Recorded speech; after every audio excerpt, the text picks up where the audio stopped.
Los Angeles, Instareaction from USC's 4,224 victory over Stanford 1. The Trojans did to Stanford what Stanford has done so often to the Trojans and many other teams. Comfortable in close quarters to a degree it hasn't shown in this rivalry in years, the Trojans controlled both lines of scrimmage from start to finish.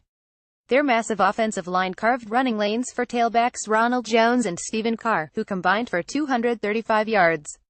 Get Pac-12 conference news in your inbox. Sign up for the Pac-12 Hotline newsletter. Stanford typically owns third down, but USC was the more efficient team in that regard, converting 10 of 12 opportunities and holding the Cardinal to a 50% rate.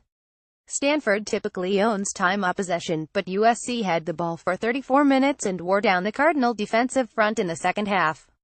USC finished with 623 total yards, the most Stanford has allowed in Coach David Shaw's 6+ seasons, according to ESPN. Meanwhile, the Trojans' defensive front spent much of the second half in Stanford's backfield, pressuring quarterback Keller Christ and stuffing Bryce Love. Stanford entered the fourth quarter with just 239 yards of offense, 75 of which came on a single play, Love's long run early in the game. 2. Sam Darnold is good. The Trojans quarterback completed 21 of 26 passes for 316 yards and 4 touchdowns. He was intercepted twice, but both picks were quality plays by Stanford's defensive backs. Darnold's top target was Deontay Burnett, 9 catches, but he hit Stephen Mitchell for 2 touchdowns and 49-yard completion. 3.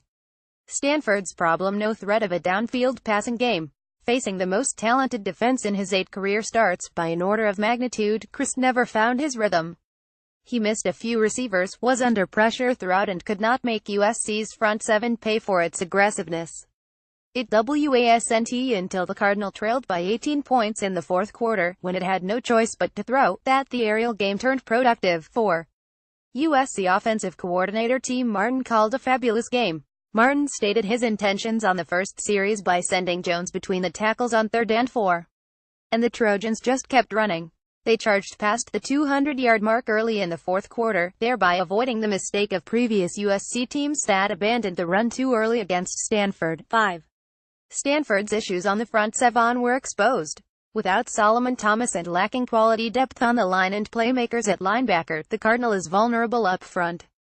USC was too big and strong, for sure. The left side of its offensive line did whatever it pleased. But Stanford's lack of speed was also evident. Plenty of upcoming opponents: Oregon, Washington and Washington State, to name 3, have first-rate offensive lines and perimeter playmakers. 6. Darnold is really good. 7. So is USC. Send suggestions, comments and tips. Confidentiality guaranteed to Pac-12 Hotline at BayAreaNewsGroup.com. Follow me on Twitter at WilnerHotline. Pac-12 Hotline is not endorsed or sponsored by the Pac-12 Conference, and the views expressed herein do not necessarily reflect the views of the conference.